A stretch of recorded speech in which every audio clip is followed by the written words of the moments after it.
Hello, welcome to Explorations in Economic History. And this is Stalin's Rise and the Tragedy of Collectivization, an overview of what collectivization was and what the results were. Now, Stalin is today obviously considered quite extreme. Stalinism is considered a very extreme policy, and it's assumed that Stalin, from the beginning, wanted to force collectivization and did not mind being a tyrant in order to achieve what he wanted to achieve, which many assume is power. He wanted to become the most powerful person in the Soviet Union. However, at the time, in 1928 and early 1929, Stalin's views were actually quite moderate. So, for example, Stalin argued that Bukharin's advocacy of a free market to encourage the peasants to sell their surplus was too capitalist and was equally harmful to the policy of the new economic policy as the more extreme compulsion that was advocated by the left. So he was taking a middle road position, and at the time this was considered moderate by people in the party. And at this time, Stalin did not argue for compulsion for collectivization. He argued that collectivization should only happen as the peasants wanted to voluntarily join the movement for collectivization. And so Stalin said, NEP means the freedom of the market within certain limits, but safeguarded by the regulating role of the state. And again, this was a moderate position. He argued that for NEP to work, there had to be there couldn't be complete free play of prices, as he said, on the market, as is normal in capitalist countries, but there had to be some amount of price movement. Two sides must remain: the side directed against the more extreme war communist positions, which were, complete, full collectivization, complete, full socialization of everything, and on the other side, force against the complete freedom of trade. So for NEP to work, there had to be a prevention of too much of an extreme movement towards markets, and also too much of an extreme movement towards full socialization. So Stalin was a moderate, and this is also shown by the differences between Stalin and Bukharin, or rather the lack of differences. So Stalin did not differ from Bukharin on either their views on collectivization or on their views of free markets. It was actually their approach to how to deal with the peasants that was the main difference between the two. So Stalin argued that given a sufficient amount of supervision, the experiment that had been started under war communism could be repeated again and more successfully. So he believed that the state, if it could supervise the peasants and could help the peasants to take the right decisions, then the war communism experiment could be repeated now in 1928, when they had had a period of new economic policy and had advanced somewhat, and it could be successful. Whereas Bukharin was concerned that the peasants were not going to voluntarily join the experiment, and that the state was too weak to be able to encourage that experiment along. So the state was stronger now in 1928 than it had been under war communism, and so Stalin believed that it would be possible, and it is unlikely, so historians say, that he actually planned to use the full power of the state to coerce the peasants, as actually occurred. That was done more out of expediency and necessity, given the conditions, given the response that the peasants actually had. What was it that actually forced the collectivization forward as a coercive policy, as opposed to a voluntary policy, or as opposed to waiting and not forcing the collectivization through? Well, the 1929 crop was good. The harvest was good. It was not a matter of a drought in 1929. It was the grain procurement that fell short.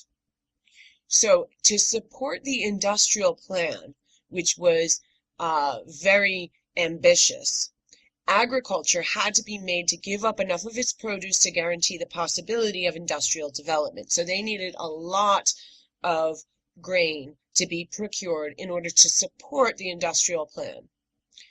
And they did shut down markets to prevent the peasants from selling their grain at higher prices in the private markets.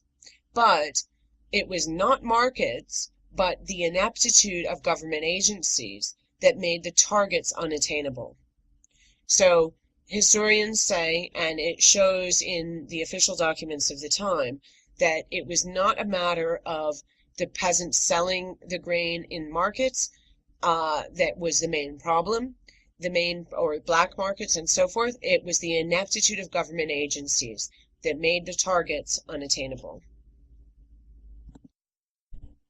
And interestingly, it wasn't only private peasants who were hoarding grain. So one of the big problems that government pointed to at the time for the lack of procurement of the grain surpluses was hoarding. So if peasants produced a lot of grain, but then they hid it in their cellar, then this prevented the government from procuring enough grain to fulfill the planned targets. However, it wasn't only individual peasants. So there were several problems, major problems that prevented the procurement, and that included wagons full of rotting wheat and lack of storage and transport in other facilities.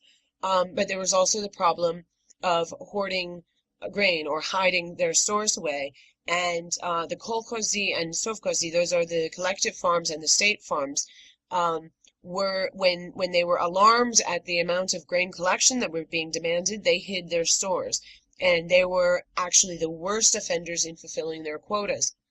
But again, the problem of the lack of storage and transport were continually remarked upon by the collective farmers and the peasants, and there were rotting grain in railways in places where it had not been delivered to the state, and this was a major part of the grain fulfillment problem.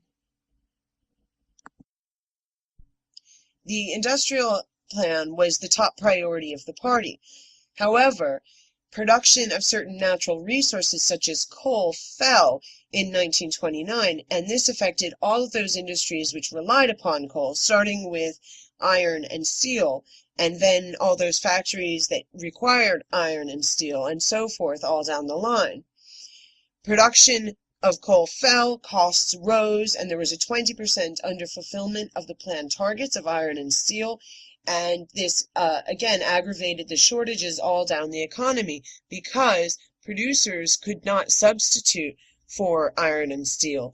They could not change their prices to prioritize use of the materials. So it led to a spiraling waste and work stoppage, with factories stopping work all in the South and in the Urals for lack of materials. There was also a shortage of agricultural products, particularly cotton, which closed down textile factories for 75 days. Train tracks couldn't be repaired because of a lack of rails.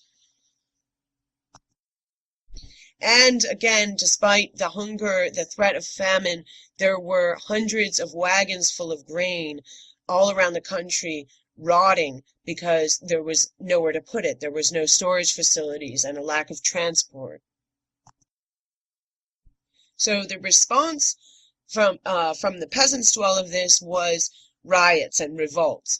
And again, the revolts were particularly bad because the peasants could see that after their grain was seized and brutally confiscated from them, it was sitting there rotting away in the railway wagons, in churches and schools and so forth, for lack of a better storage space. And then after the revolts, the state responded with use of tanks and bayonets and collectivization, which was often used as a punitive measure or to ensure that the peasants were unable to destroy or hoard the food because they were collectivized, although then the collective farms also did engage in hoarding.